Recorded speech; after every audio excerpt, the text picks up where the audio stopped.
Young, in love, and out of control. Both of them had a temper. You're a pig! If one temper wasn't flaring, the other one was. A couple that's determined to walk the line. He gave her any and everything she wanted that he could possibly give her. But kids will be kids. At some point, Marcia realizes, I have absolutely no control. She was just very defiant.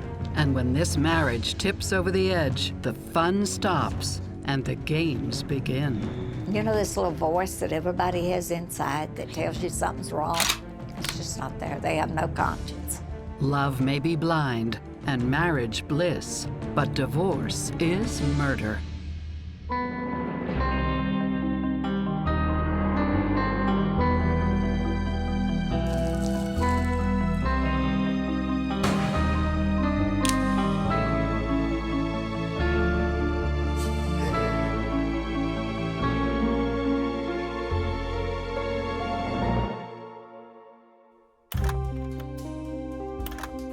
Nacogdoches, known as the oldest town in Texas. It's a sleepy place with a slow pace of life. I mean, it's basically country. For the most part, you've got pretty simple people who enjoy sort of a basic lifestyle, and it's not very complicated. But even in Nacogdoches, life can move fast. After dropping out of high school, Marcia Calloway marries and gets pregnant with her daughter, Shaina.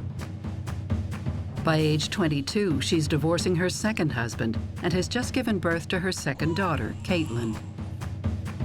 But 2 failed marriages won't stop her from looking for the right man. Finally, in 1992, she thinks she might have found him. His name is James Kelly. Well, we were all up at the plaza one night and heard about this party. And it just so happened it was out at her house. Me and James wound up out there. Hey, Marcia, right? James, right? How are you? I'm good. Who invited you here? Just kidding. Come on in. Have a drink. Hey, thanks. And then it just kind of took off from there. What do you say we go for a ride? Gotta go to work tomorrow morning. 19-year-old James has a bad boy reputation, making him irresistible to Marcia. James has a smile that when he smiled, his eyes and everything smiled. And his right cheek had a dimple in it. Marcia may not have any dimples, but she's got something else to offer. Daisy Duke shorts, low-cut tops. She wore some real skimpy clothes. Basically, a real good body, I'll put it that way. Marcia and James bond over fast cars, big trucks, but most of all, mud. I think part of it was because she did like the mudding and stuff. They could do that together from the time he was a little bitty thing. He would love to play in the mud or anything and build anything. Just mudding was his thing, being out there and being dirty. For James, motors and mechanics is more than just a hobby. It's his life.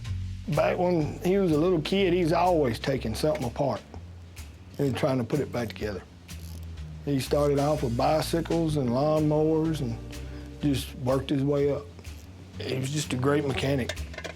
James couldn't sit still. He's got to be doing something. And he loved tinkering and fixing things. Even though Marcia comes with some baggage and a tough girl attitude, James doesn't seem to care. He knows she had a rocky start in life. Her mother was killed, the way I understand it, in a motorcycle wreck. She was a real rough girl. Wouldn't take nothing off of nobody, that type of person. And James himself is no saint. He was on probation from something back in when he was 17. He was told that some stuff had been given to this couple, and he went and helped them move one load. And it wasn't give to them, they were stealing it. Time for bed, okay, sweetie? But for now, James is on the straight and narrow. And when he falls for Marcia, he gets to show his gentler side. I'll tell you a bedtime story. How about that? Huh? James had a real soft heart. He had a temper, but he also had a heart. And he felt like that if he could help her, and he loved her. Come on. This love affair begins with a spark. But after a few months, James and Marcia's relationship turns explosive. Told me you'd watch the girls twice. I asked you. I told you like 3 times. I got the guys coming over. You're a pig. This is my one night to go out. Oh, just shut up. Or you're a psycho. James it's gonna be his way or no way. He's real headstrong. And Marcia didn't like that. So they butted heads a little bit. A little while later, they cooled down, you know. It'd be over with. Despite their differences, Marcia seems like she's ready to commit. They even apply for a marriage license. But James gets cold feet. Don't be mad. Like I told you, I want to make it special. It was something that she pushed for, and James just wasn't ready, you know. She wanted to go in front of just the justice of the peace and get married. And he told her no, that he would be married one time in his lifetime, and that he wanted to be married in a church. Marcia doesn't wait for James to change his mind. She looks for new pastures and has a third child with another man. While James sows some seeds of his own and fathers a baby boy with another woman, a baby who's adopted by his parents. But something just keeps pulling them back together. Hey. How you doing? What are you doing around these parts? Oh, I just driving by, saw you. Thought I'd say hi. Psychotherapist Stacy Kaiser and forensic psychologist Brian Russell see a rocky road ahead for this relationship. I really look at Marcia as almost like a wild horse who's been running around everywhere, and yet there's a part of her that sort of wants to settle down and be tamed. So her way of flitting from man to man is her way of trying to find stability, trying to find a place that feels like comfort and home, and yet somehow it makes her uncomfortable and she's not really able to get connected in that way. I think that difficult childhoods breed difficulties with attachment in adulthood. And what then can happen and what you could see in their relationship cycles is this roller coaster of sort of idealization and demonization of other people, where one moment they love them, the next minute they can't get far enough away from them. James' cautiousness, his cold feet, I actually think is a good sign. It might mean that he's maturing a little bit, that he realizes if this relationship is meant to be, then he can take his time and it will still happen. After 3 years of on-again, off-again romance, this chaotic couple finally decides to get hitched. The date is set for Valentine's Day, 1995. But a minor quarrel forces a major change of plan. 100 degrees in here. Why don't you just fix the damn fan already? They got in a fight, but something about he was putting up a ceiling fan. And some reason or another, they got into it. You want me to fix the fan? Huh? Well, I ain't fixing no damn fan! He got in the truck to leave because he wasn't gonna stand there and holler at her and stuff. Knowing that James has been drinking, Marcia calls the local sheriff's office. I'd like to report a drunk driver on Route 29. Well, she called in on him. So he got a DUI. Because James is already on probation for his past conviction, this latest charge sends him straight to jail. Just on my way home. Then she tried to drop it, but it didn't work.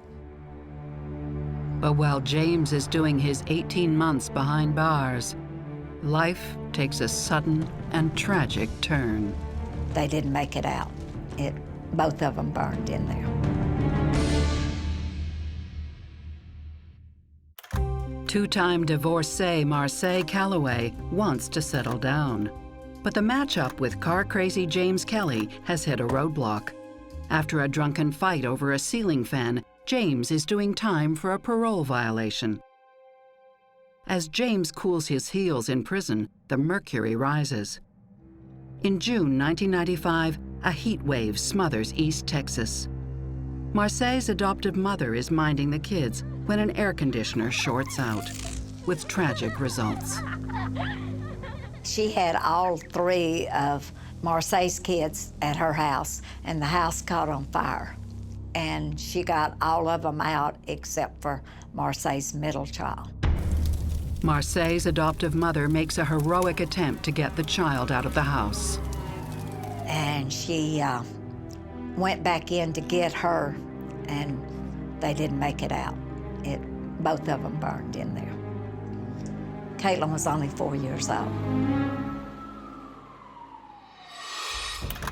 The fact that her daughter died in her adoptive mother's house would probably fill her with a lot of guilt and anguish.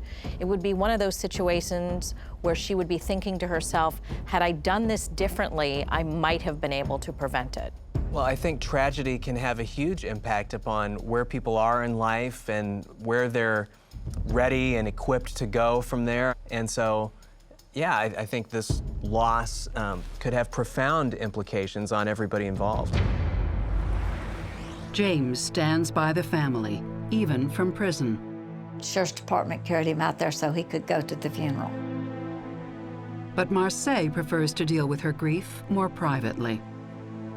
He writes her, and he writes me and tries to get me to get her to come up there to see him, and she wouldn't go.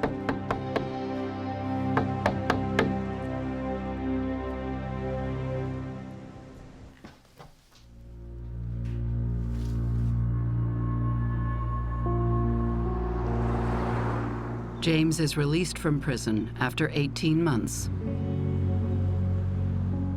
This young couple have lived fast, screwed up, and suffered more than their share of bad luck. Now they want to put their past behind them. James and Marcia are ready for a fresh start. James stayed because he loved her. There was no doubt. He put up with a lot of stuff that nobody else would have put up with. Marcia and her 2 daughters move in with James in the small town of Cushing, 22 miles away from Nacogdoches. The couple, still unmarried, resolves to get their act together. Marcia begins training to be a respiratory therapist. James buys a truck with his best friend, Kevin, and begins to build a hauling business. It means hard work and long hours. The first one that he bought was him and his friend, Kevin.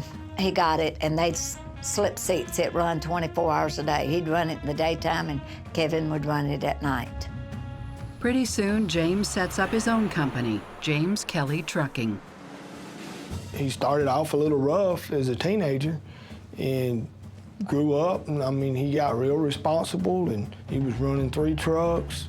You know, I mean, he was on his way up.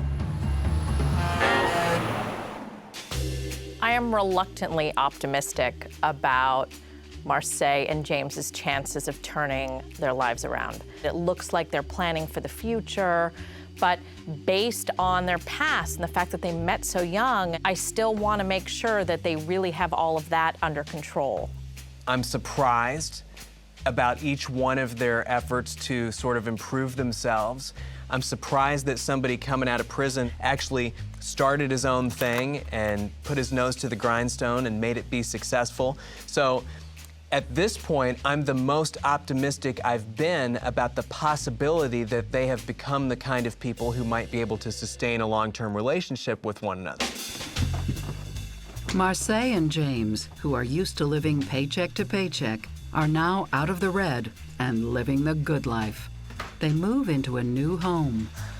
It was huge. It had everything. Her closet was bigger than my bedroom. They owned multiple vehicles, jet skis, 4-wheel ATVs, things like that. Obviously, they were successful. James's favorite way of spending his hard-earned money is on Marcia. So what do you think? Oh my gosh. I think this is great. Mwah. He loved her. He gave her any and everything she wanted that he could possibly give her. There's not too many women has 4 or 5 vehicles to drive, and they weren't cheap ones. He always bought her a car when she wanted one. If James couldn't afford it right then, I mean, he'd pull a few extra loads, do whatever he had to do to get it for her. I think that James had a desire not just to provide for his family, but for his family, his children, to do better than he had and not to make some of the mistakes that he had made. On Valentine's Day 2003, Marcia and James finally have their church wedding. That was one of the happiest days in his life. But for this couple, happiness always comes with a catch. And this time, that catch is Marcia's daughter, Shaina. She didn't want him there. She didn't want to be there. She was just very defiant. Marcia and James Kelly are rebuilding their life after breakups, prison time, and the tragic death of Marcia's middle daughter. With new jobs and more money, the Texan sun is shining on the Kelly family. There's just one cloud on the horizon, Marcia's eldest daughter. Typical teenagers, Shaina and her friends have started to rebel. I mean, I think all they basically did was drank and did drugs and didn't go to school and stayed out late. And there's a river bottom area that they used to go hang out at night. And you know, I don't think they did anything positive down there. It's just out in the middle of nowhere and no civilization out there. Just a place to be. They can drink their beer, do whatever they want to, and, you know, more than likely they're not going to be bothered. Shaina has more freedom than the average 13-year-old. Are we going back to my place or your place? She did what she wanted. She come and went as she pleased. She always had a boyfriend, some type, or a bunch of boys hanging around. She just got wild. She was in sexual relationships with a number of these boys. And I say boys, they were men. They were in their late teens and early 20s.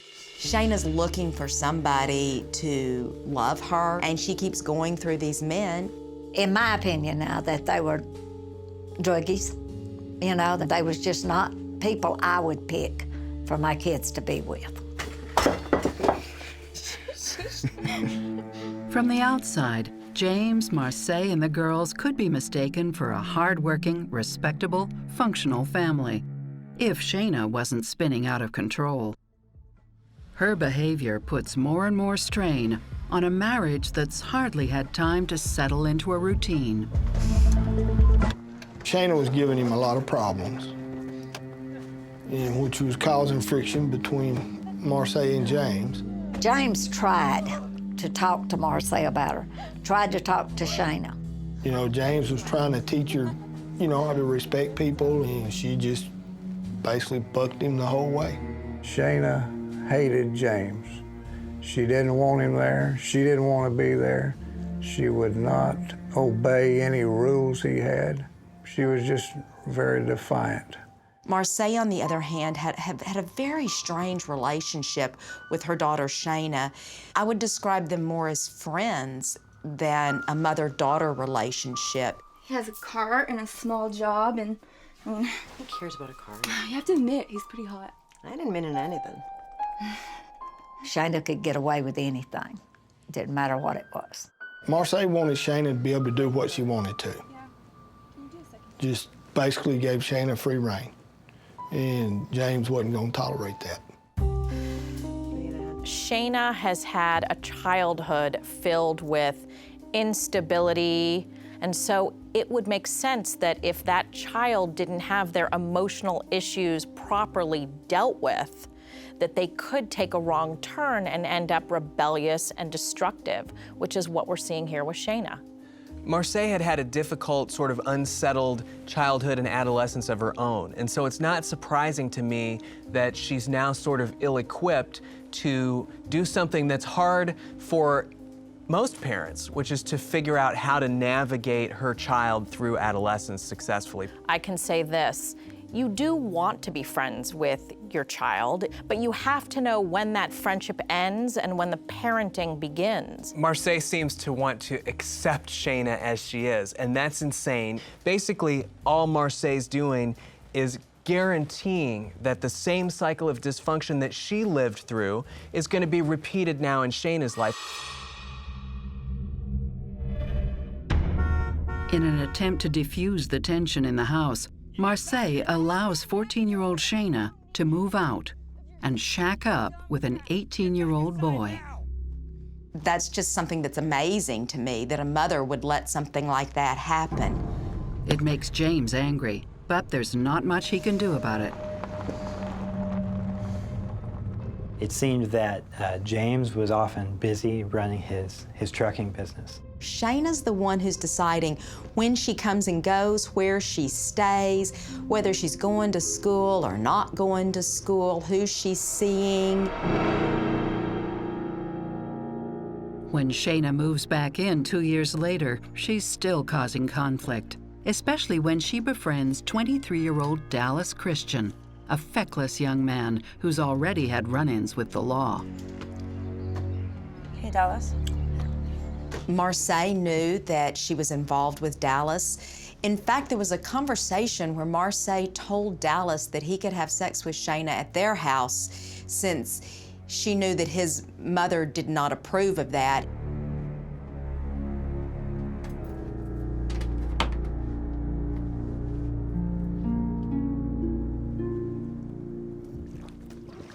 And there's another friend, very different from Dallas. 15-year-old Colton Weir is younger, less worldly, and out of his league. Hey guys, do you mind if I hang out with you? Sure, why not? Colton didn't have a lot of friends until he got involved with Shaina, and they sort of took advantage of his vulnerability in that way. I believe that he was very easily malleable, which makes him dangerous in my mind. Shaina has given up school completely in favor of having a good time. James and Marcia reach the end of their tether and take it out on each other. Well, both of them had a temper, and if one temper wasn't flaring, the other one was. She's my daughter. Let her be. Yeah, I get it. Just shut up. You're not even here anyways. Yeah, well, if you were a better mother, you wouldn't be in this friggin' mess. I've seen him with busted lips. I've seen him with bloodshot eyes where she'd hit him.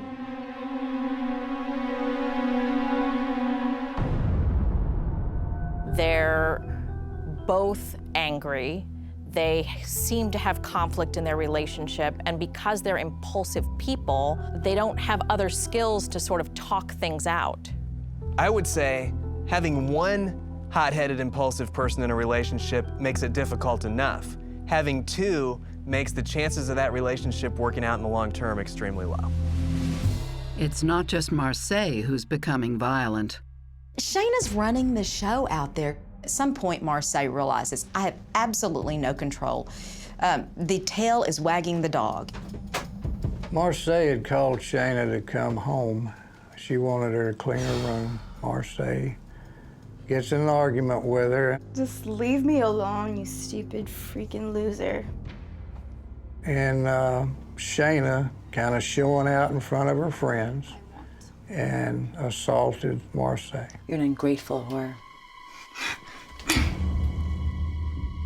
It's hard to understand how a parent and a 16-year-old could have a physical confrontation.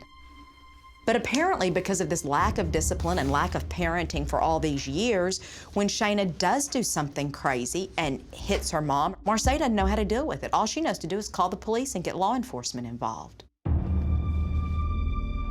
For once, James and Marcia find themselves in agreement. Things have gone too far. Even so, James is too busy to spend time on yet another family crisis. Saturday, October 22nd should be a day off. Instead, he's hard at work fixing one of his trucks. At 6 p.m., Marcia begins her night shift at Lufkin Memorial Hospital. The children are spending the night with various family members, all except for Shaina. Dallas and Colton and Shaina had been a number of different places, just kind of roaming around. James gets home late to an empty house, then calls Marcia. He called her about 3:30 in the morning and told her that he was fixing to go to bed and to call him about 7 the next morning to wake him up so he could finish his truck, because they were going to go out to her niece's and have Sunday dinner. Asking for his wake-up call is the last thing James will ever do.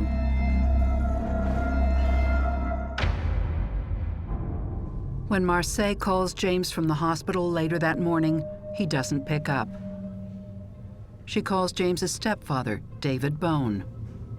She calls Mr. Bone and asks Mr. Bone to go next door and wake him up. He went inside. The room was very dark.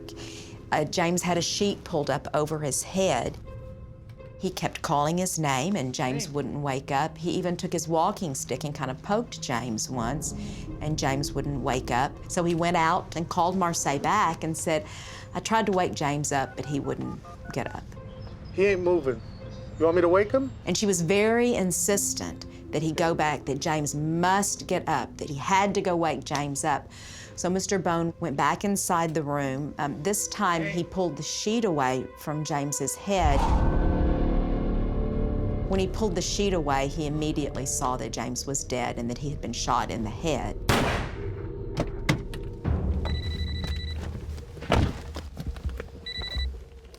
Hello? I'm on my way. It was a Sunday morning, and the phone rang. Big David, he told me, he said, man, I'm sorry. I said, sorry? He says, yeah, something happened to your brother. I don't think your brother's with us no more. I throw the phone down, run in there and put my blue jeans on and just throw some socks on, and I take off through the woods, to the trail, and get up there to the house, and it all kind of went blurry from that point. It didn't seem real that he could possibly be gone. I said, have you called an ambulance? He said, yes, but it won't do any good.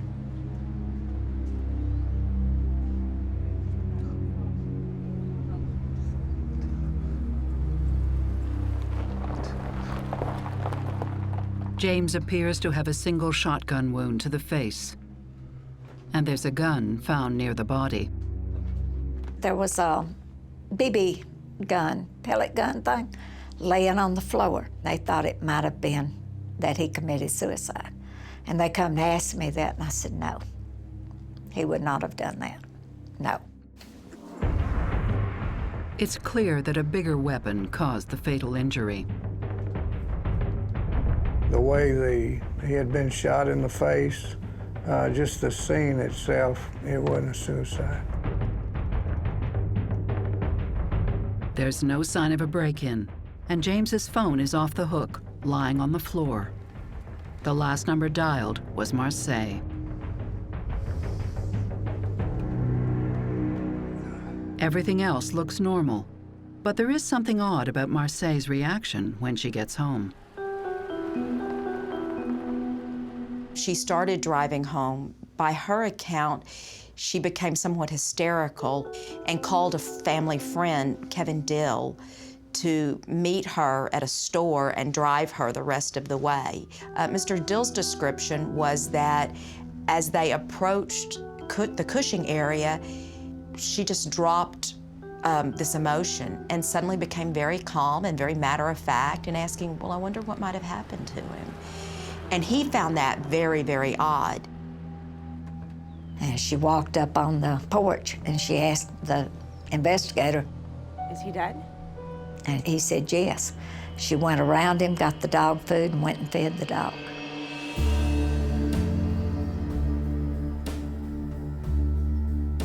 People handle grief differently. And it may have been that Marcia was in shock, which is often the first stage when a person is grieving. And shock can lead a person to sort of get involved in basic everyday activities instead of feeling whatever it is that they're feeling. Since none of the family was at home that night, there are no witnesses and precious few leads. James was fairly well liked. He's not somebody that had a bunch of enemies. He's not somebody that was involved in some nefarious activity. He just appeared to be a regular guy. But this regular guy did have at least one mortal enemy. He was very, very emotional. He was very, very distraught. He was very, very scared. The Kelly marriage has been stretched to a breaking point after they lose control of Marcia's wayward daughter. When James is found shot and killed in bed, the cops question the one person with whom he clashed repeatedly. During the interview process with Shaina, she was very uncooperative. She would just basically flit around and make a lot of noise. Still, the erratic 16-year-old has an alibi. Shaina said that she had been out with some friends at the Shawnee River bottom and picked some guy up, and they went riding around and bought a pizza and went over to a friend's house. Like I said, we were all down by the river. Shaina's boyfriend, Dallas, confirms her story. Detectives are at an impasse. When the cops are investigating a murder, they almost always treat the investigation sort of like a series of concentric circles, sort of like a bullseye target where you start at the center and you look in the person's immediate circle first. And then if you can't find suspects there, then you sort of progressively work your way outward. When I look at this situation and take into account that there didn't seem to be any forced entry or robbery or anything, it does certainly look like it's someone that knew him. The next day, the police expect Shaina's friend Colton will tell them the exact same version of events. At first, the story matches that of his friends. But he's beginning to sweat. I know you want to tell me something. Your friends are going to spill the beans eventually. You really don't want to be the last one to fess up. He was very, very emotional. He was very, very distraught. He was very, very scared. Okay. So this is how it went down. To the surprise of the investigators, Colton lays out a very different and shocking version of the night's events. I mean, Colton just came clean, and he told him everything that happened. I mean, from beginning to end. According to Colton, the three young people did spend most of the night partying, along with two other friends. Well, they were all hanging out at the Shawnee River bottom. But when they leave in the early hours of the morning, it's not for pizza. Instead, the five of them drive to the Kelly house. She and Dallas, Christian, and Colton had picked up two people at a party and had them in the car.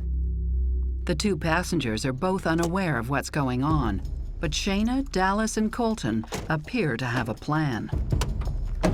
Shaina and Colton get out of the car. Dallas pops the trunk open. They get something out of the trunk. They had already picked up a rifle and they'd had it several days in her car. They put on gloves when they got out of the car to go in to the house. Those little plastic gloves, rubber gloves.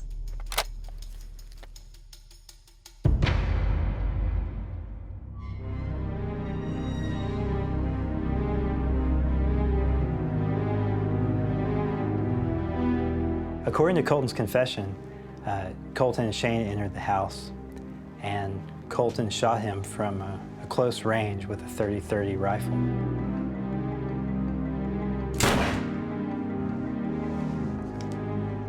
Back of the car, Shaina asked Colton, "Did you do it?" And Colton said yes. They drove to a spot called the Goodman Bridge that crosses the Angelina River.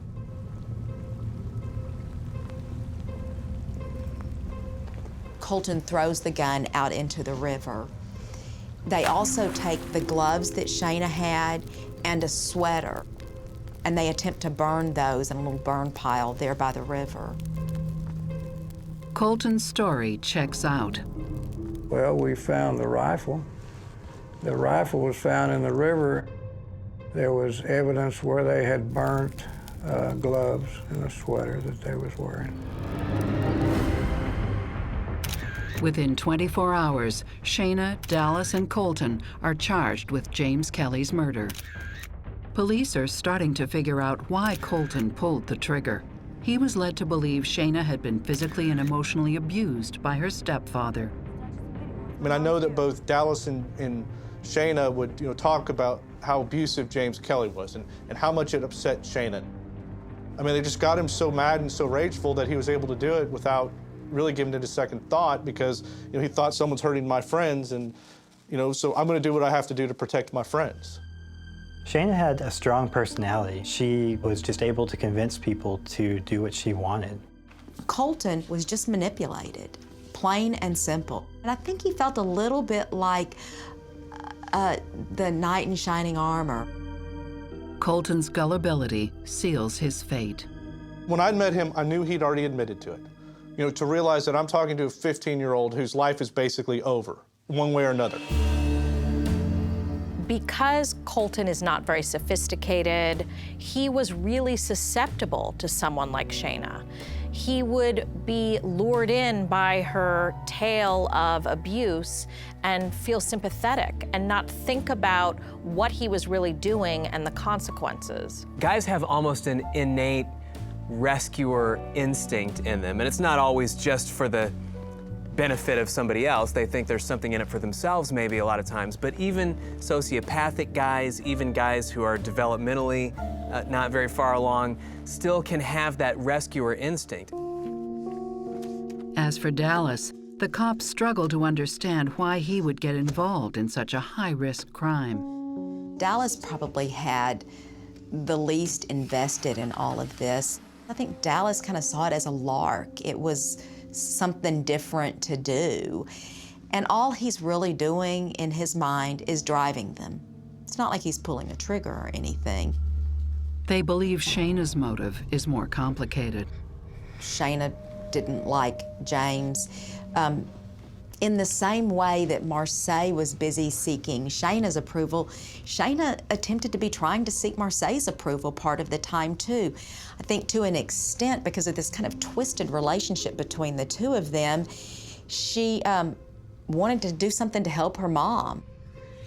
So stupid, why am I even here? Shaina denies any involvement in the killing, but no one, including Marcia, believes her. She come up to the house, and I was gonna go with her to pick out his casket and everything. And we started out the door, and I asked her, I said, do you think Shaina really did it? Shaina, even when you see her do something, she'll still lie about it. She was being real weepy, like, poor little widow, and everything. But when the cops arrive, the family will discover that the real story has yet to emerge. I really don't think Shaina is smart enough to do something like that. She had to have help. James Kelly is shot dead in a cold-blooded hit. And after Colton Weir confesses, the police think they know the whole story. That Shaina persuaded her friends to carry out the killing after telling them that she'd been abused by James.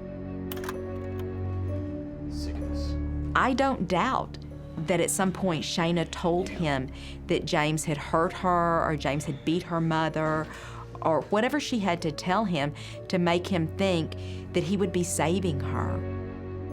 But there's an added motivation for Colton: possessions worth thousands of dollars.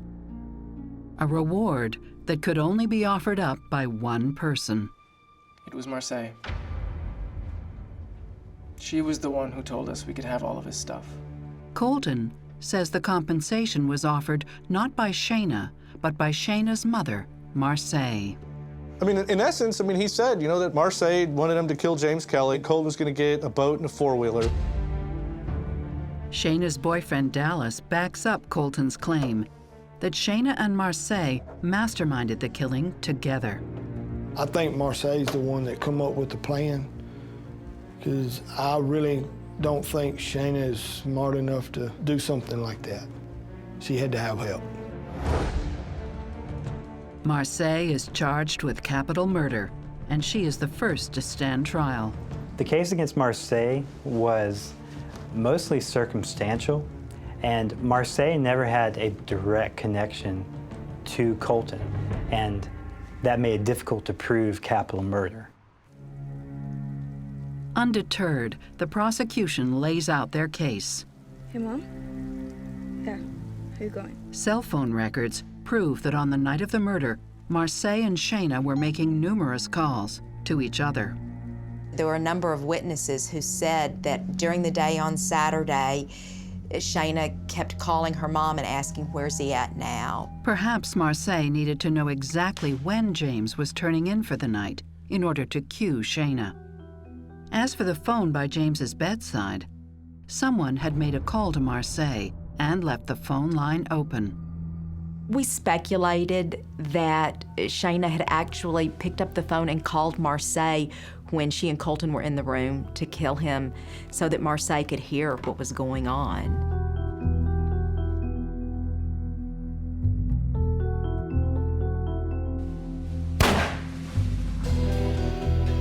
I think it is possible, knowing that there has been violence between Marcia and James, that she wanted to hear him be killed, either for proof that it actually happened, or so that she could get some kind of a twisted pleasure out of hearing his final moments. An alternate explanation for why the phone was left in the state that it was could just be an additional effort to sort of back up Marcia's alibi, that she was not on the scene. And if he was trying to call her, then of course that supports that theory that she was somewhere else. Marcia said that she thought maybe the cat had knocked the phone over, which really didn't make a whole lot of sense, but that was the best story she could come up with. The prosecution also believe they have a motive. The state implied during the trial that the motive for Marcia and Shaina to kill James was a $100,000 life insurance policy. Hey, hon. Hey, how you doing? And the selling of James's trucks and his personal vehicles.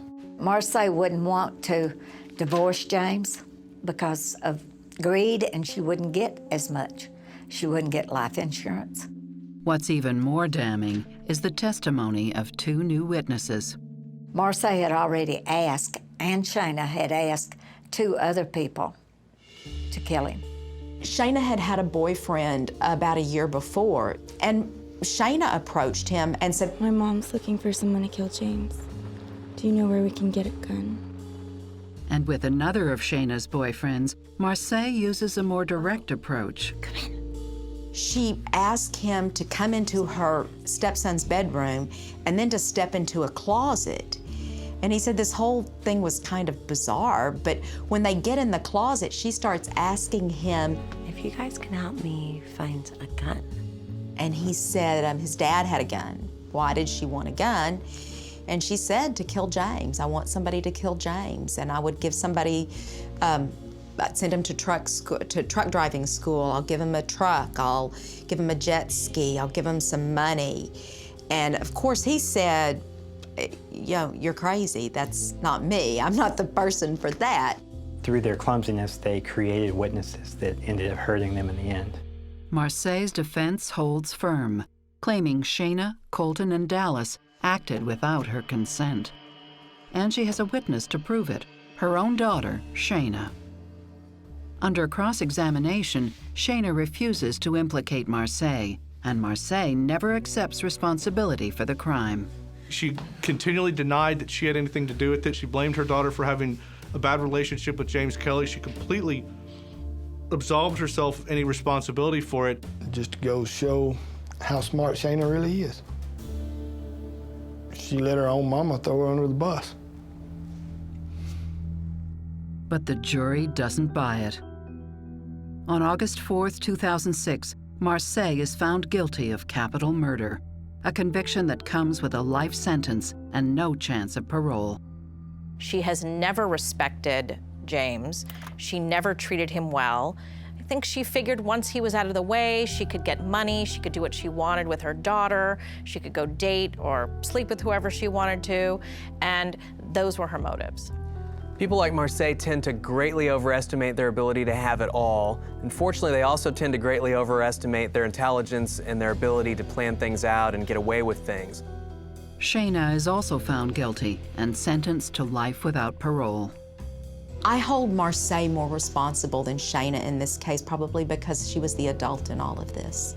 She's the one who talked to her 15-year-old daughter about killing her stepfather. What kind of bizarre and twisted relationship is that?